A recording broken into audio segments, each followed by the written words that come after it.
ಗುರುಜಿ, ನೀವು ಹೇಳ್ತಿದ್ರಿ ಮರಿಸ್ವಾಮಿಗಳು ಬಹಳ ಸೊಗಸಾಗಿ ಮಾತನಾಡಿದ್ದಾರೆ, ಅದರ ದೃಶ್ಯವನ್ನ ತೋರಿಸ್ತೀನಿ ಅಂತ. ಏನ್ ಗುರುಜಿ ಅದು? ಖಂಡಿತ. ಇಲ್ಲಿ ನಮ್ಮಲ್ಲಿ ಚಿಕ್ಕ ಬುದ್ಧಿಯವರು ಅಂತ ಕರೀತಾರೆ ಕೆಲವರು. ಆ ಚಿಕ್ಕ ಬುದ್ಧಿಯವರು ಅಂದರೆ ಮರಿಸ್ವಾಮಿಗಳು. ನೆಕ್ಸ್ಟ್ ಮುಂದಾಳುವಿಕೆನ ವಹಿಸ್ಕೊಳ್ಬಹುದು, ಇವರಿಗೆ ಅಧಿಕಾರ ಇರಬಹುದು, ಇವರ ಆಯ್ಕೆಯನ್ನು ಮಾಡ್ಕೊಂಡಿದ್ದೀವಿ ಅಂತ ಗುರುಗಳ ದೊಡ್ಡವರಿಗೆ ಒಂದು ಮನವರಿಕೆ ಆಗಿರುತ್ತೆ, ದೇವರ ಒಂದು ಸೂಚನೆ ಬಂದಿರುತ್ತೆ. ಹಾಗೆ ಎಲ್ಲರ ಚರ್ಚೆಯನ್ನು ಮಾಡಿ ಇವ್ರನ್ನ ಆಯ್ಕೆ ಮಾಡಿಕೊಂಡಿರ್ತಕ್ಕಂಥ ವಿಚಾರ. ಇಂಥ ಒಂದು ಮರಿಸ್ವಾಮಿಗಳಿಗೆ ಪರಿಪೂರ್ಣವಾಗಿ ಗುರುಗಳ ಹಿರಿಮೆಗೆ ಮತ್ತು ಮಠದ ವಿಚಾರಗಳನ್ನು ಏನೇನೆಲ್ಲ ಮಾತಾಡಿದ್ದಾರೆ ಅವರಿಗೆ ನೀವು ಸಂತಾಪವನ್ನು ಸೂಚಿಸ್ತಕ್ಕಂಥ ವಿಚಾರ ಅಂದರೆ, ಭಗವಂತ ಇವ್ರಿಗೂ ಅಷ್ಟೇ ಯಶಸ್ಸು ಕೀರ್ತಿಯನ್ನು ಕೊಡಲಿ. ಭಗವಂತನ ಆಶೀರ್ವಾದ ಹೇಗಿದೆಯೋ ಗುರು ದೊಡ್ಡ ಗುರುಗಳ ಪರಿಪೂರ್ಣ ಆಶೀರ್ವಾದ ಇನ್ನಷ್ಟು ಹೆಚ್ಚಲಿ. ಅವರ ಆಶೀರ್ವಾದದಿಂದ ಇವರು ಅಷ್ಟೇ ಕೀರ್ತಿಯನ್ನು ಸಂಪಾದನೆ ಮಾಡಲಿ ಅಂತ ನಮ್ಮ ಹಾರೈಕೆ. ಇಂಥ ಒಂದಕ್ಕೆ ಸಂತಾಪ ಅಂದ್ರೇನು, ದುಃಖ ಅಂದ್ಕೊಂಡ್ಬಿಟ್ಟಿದ್ದೀರಾ? ಖಂಡಿತ ಇಲ್ಲ. ಅವರಿಗೆ ಬೇಜಾರಾದರೆ ಪಾಪ ಏನು ಅಂದರೆ, ದೊಡ್ಡವರು ಸ್ವಲ್ಪ ಏನಾದರೂ ಶ್ರಮ ಜೀವಿ ಜಾಸ್ತಿ ಏನಾದರೂ ಶ್ರಮ ಆಯಿತು ಅಂದರೆ ಚಿಕ್ಕವ್ರಿಗೆ ಬೇಜಾರಾಗುತ್ತೆ. ಅಯ್ಯೋ ದೊಡ್ಡವ್ರು ಹೇಳಿದ್ಮೇಲೆ ಮುಗಿದೋಯ್ತು, ನಾನು ಯಾಕೆ ಪದೇ ಪದೇ ಹಂಗೆಲ್ಲ ನನ್ನ ಕೇಳಬೇಡಿ ಅಂದ್ಬಿಡ್ತಾರೆ. ಅಂದರೆ ಯಾವುದೂ ದೊಡ್ಡವ್ರು ಹಾಕದ ಗೆರೆನ ಚಿಕ್ಕವ್ರು ದಾಟಲ್ಲ, ಮುಗಿದೋಯ್ತು. ದೊಡ್ಡವ್ರು ಹೇಳಿದ್ರೆ ಮುಗೀತು, ನಾವ್ಯಾಕೆ ತಿರುಗಿ ಅಲ್ಲೂ ಹೋಗಿ ಹಸ್ತಾಕ್ಷರ ಕಂಡ್ರೆ ದೊಡ್ಡವ್ರು ಹಾಕಿದ್ರೆ ಸಾಕು ಅಂದ್ಬಿಡ್ತಾರೆ. ಅಂದರೆ ಅಷ್ಟೊಂದು ವಿನಮ್ರತವಾಗಿರ್ತಕ್ಕಂಥ ಒಂದು ವಿಚಾರ.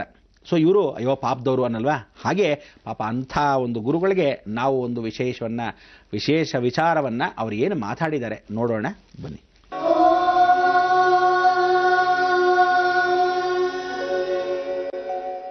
ನಮ್ಮ ಪರಮ ಪೂಜ್ಯರ ಗುರುದೇವರ ಬದುಕು, ಸಾಧನೆ, ಸಿದ್ಧಿ, ಸಂದೇಶಗಳನ್ನು ಸಮಗ್ರವಾಗಿ ಕುರಿತು ಇವತ್ತು ಚಿತ್ರೀಕರಣ ಮಾಡಿಕೊಂಡು ನಾಡಿನ ಜನತೆಗೆ ಅದನ್ನು ಪರಿಚಯಿಸುವಂತಹ ಒಂದು ಒಳ್ಳೆಯ ಕೆಲಸವನ್ನು ಮಾಡ್ತಾ ಇರುವಂಥದ್ದು ಸ್ವಾಗತಾರ್ಹವಾಗಿರುವಂಥದ್ದು.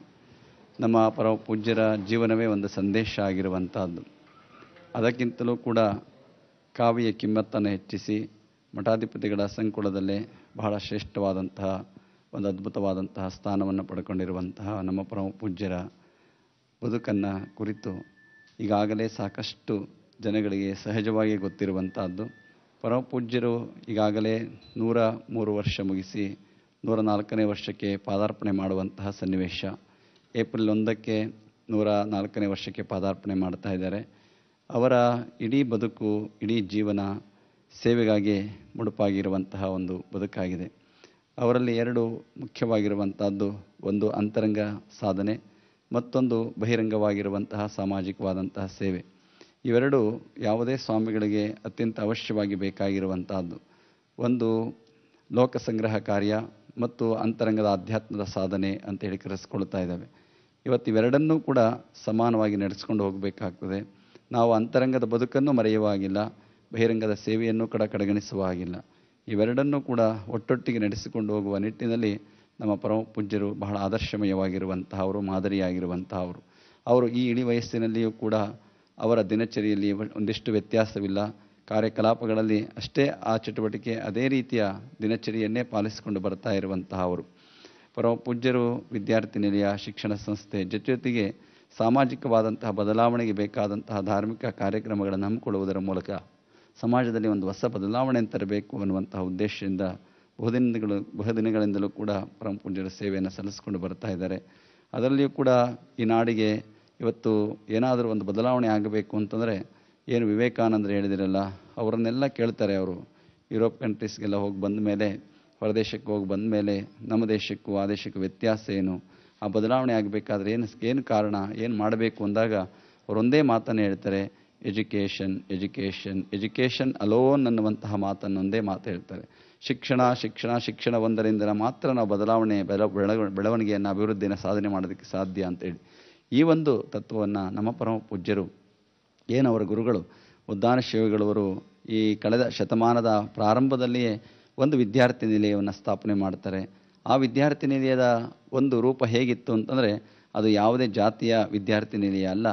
ಪ್ರತಿಯೊಬ್ಬ ಒಂದು ಸಾರ್ವಜನಿಕವಾದಂತಹ ನಿಟ್ಟಿನಲ್ಲಿ ಪ್ರತಿಯೊಬ್ಬ ಜಾತಿಯ ವಿದ್ಯಾರ್ಥಿಗಳಿಗೂ ಕೂಡ ಅವಕಾಶ ಕೊಡುವಂತಹ ಬಹುದೊಡ್ಡ ದೂರದೃಷ್ಟಿಯುಳ್ಳಂತಹವರು ಉದ್ದಾನ ಶಿವಗಳವರು.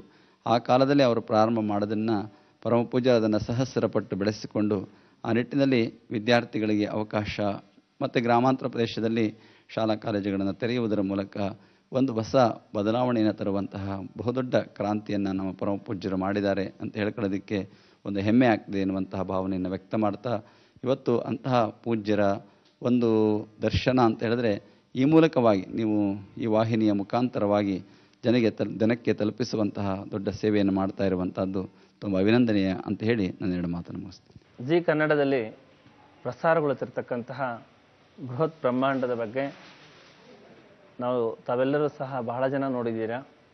ಅವರು ಕೊಡ್ತಕ್ಕಂತಹ ಮಾರ್ಗದರ್ಶನಗಳು, ಅವರು ಹೇಳುವಂತಹ ಮಾತುಗಳನ್ನು ನೀವೆಲ್ಲರೂ ಸಹ ಗಮನಿಸ್ತಿದ್ದೀರ. ಆದರೆ ಕೇಳುವಂತಹ ತಾಳ್ಮೆ ನಿಮಗಿರಬೇಕು. ಅದನ್ನು ಅನುಸರಿಸುವಂತಹ ಒಂದು ವಾತ್ಸಲ್ಯದ ಒಂದು ಪ್ರೀತಿಯ ಒಂದು ನುಡಿಗಳು ನಿಮಗೆ ಬರಬೇಕು, ಕೇಳಬೇಕು. ಅದನ್ನು ನಿಜವಾಗಿಯೂ ಅವರು ಒಳ್ಳೊಳ್ಳೆ ಮಾರ್ಗದರ್ಶನಗಳನ್ನು ಕೊಡ್ತಾರೆ. ಅದು ಕೆಲವರಿಗೆ ಬೇಕಾಗಿರುತ್ತೆ, ಕೆಲವರಿಗೆ ಬೇಕಾಗಿರೋದಿಲ್ಲ. ನಿಮಗೆ ಬೇಕಾಗಿರೋದನ್ನು ತೆಗೆದುಕೊಳ್ರಿ, ಬೇಡವಾಗಿರೋದನ್ನು ಅಲ್ಲಿ ಬಿಟ್ಬಿಡಿ. ಆದರೆ ಇವತ್ತು ಮಾಡ್ತಕ್ಕಂತಹ ಕಾರ್ಯಕ್ರಮ ಬ್ರಹ್ಮಾಂಡದಲ್ಲಿ ಹಮ್ಮಿಕೊಂಡಿರ್ತಕ್ಕಂಥ ಹಿಂದೆ ದೀಪೋತ್ಸವವನ್ನು ಮಾಡಿದ್ರಿ.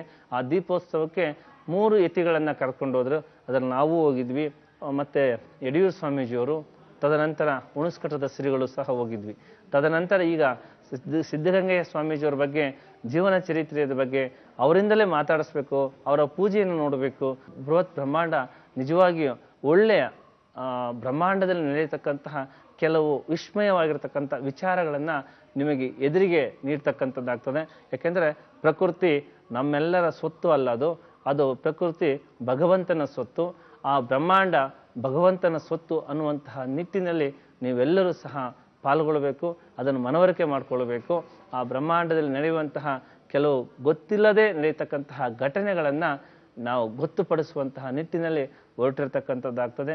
ಕೆಲವರಿಗೆ ಸೋಜಿಗವಾಗ್ಬೋದು, ಕೆಲವರಿಗೆ ಬೇಸರವಾಗ್ಬೋದು, ಕೆಲವರು ಏನಪ್ಪ ಹಿಂಗೆ ಹೇಳ್ತಾರೆ ಹಾಗೆ ಹೇಳ್ತಾರೆ ಅಂತ ಅಂದ್ಕೋಬೋದು.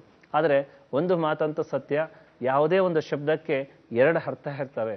ಆ 2 ಅರ್ಥದಲ್ಲಿ ಒಂದು ಅರ್ಥವನ್ನು ಸ್ವೀಕಾರ ಮಾಡ್ತಕ್ಕಂತಹ ಗುಣ ನಿಮ್ಮೆಲ್ಲರದ್ದು ಸಹ ಆಗಬೇಕಾಗಿರ್ತಕ್ಕಂಥದ್ದಾಗ್ತದೆ. ಆ 2 ಅರ್ಥದಲ್ಲಿ 2ನ್ನೂ ಅರ್ಥ ಮಾಡಿಕೊಂಡ್ರೆ ಪ್ರಯೋಜನಕ್ಕೆ ಬರೋದಿಲ್ಲ.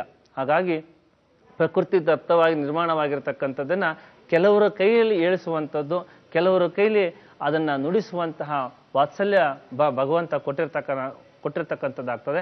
ಅಂತಹ ಕೊಟ್ಟಿರ್ತಕ್ಕಂಥದ್ರಲ್ಲಿ ನಿಮಗೆಲ್ಲರಿಗೂ ಸಹ ಬಿತ್ತರಿಸ್ತಾ ಹೋಗ್ತಾ ಇದ್ದಾರೆ. ಆ ಬ್ರಹ್ಮಾಂಡದ ಮಹತ್ವವಾಗಿರ್ತಕ್ಕಂಥ ಚರ್ಚೆ ನಿಜವಾಗಿಯೂ ಅದೊಂದು ಸಂಭಾಷಣೆ ಅಂತ ತಿಳ್ಕೊಂಡು ನೀವು ಅದನ್ನು ಪ್ರಯೋಜನವನ್ನು ಪಡ್ಕೊಳ್ಳುವಂತಹ ನಿಟ್ಟಿನಲ್ಲಿ ಬಂದಾಗ ಆ ವಿಷಯಗಳನ್ನು ಸಂಗ್ರಹಿಸುವುದಕ್ಕೆ ಆಗ್ತದೆ ಅನ್ನೋ ಮಾತನ್ನು ಈ ಸಂದರ್ಭದಲ್ಲಿ ಹೇಳ್ತಾ ಇದ್ದೀನಿ. ಬೃಹತ್ ಬ್ರಹ್ಮಾಂಡ ಇನ್ನೂ ಚೆನ್ನಾಗಿ ಪ್ರಚಾರಗೊಳ್ಳಿ, ಇನ್ನೂ ಚೆನ್ನಾಗಿ ಜನಗಳಿಗೆ ಮಾರ್ಗದರ್ಶನ ಸಿಗುವಂಥದ್ದು ಆಗಲಿ ಅಂತೇಳಿ ನಾನಾದರೂ ಸಹ ಹರಿಸ್ತೀನಿ.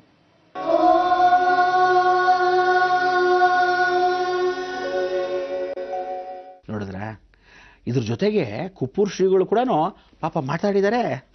ನಮಗೆ ಗೊತ್ತಾಗಿಲ್ಲ ನೋಡಿ. ಇವರೆಲ್ಲ ಯಾವಾಗ ಯಾರ್ಯಾರ ಹತ್ರ ಮಾತಾಡಿಸ್ತಾರೆ ಗೊತ್ತೂ ಆಗಲ್ಲ. ಎಲ್ಲರೂ ಆಶೀರ್ವಚನ ಇಷ್ಟು ಮಾತ್ರ ಇರೋದಕ್ಕೋಸ್ಕರನೇ, ಗುರು ಹಿರಿಯರ ಆಶೀರ್ವಾದ ಇರೋದ್ರಿಂದ ನಾವು ಮುಂದೆ ಸಾಗ್ತಾ ಇರಬೇಕು. ಗುರುವ ಬಲ ಗುರಿಯೇ ಮುಂದೆ ಅಂತ ನಾವು ಹಾಗೆ ಗುರಿನ ಮುಂದೆ ಇಟ್ಕೊಂಡು ಹೋಗ್ತಾ ಇರ್ತೀವಿ, ಗುರುಗಳನ್ನ ಬೆಂಬಲಿಸ್ಕೊತಾ ಇರ್ತೀವಿ. ಹೋಗ್ತಾ ಇರೋಣ. ಕಾಲಾಯ ತಸ್ಮೇ ನಮಃ ಅಂತ.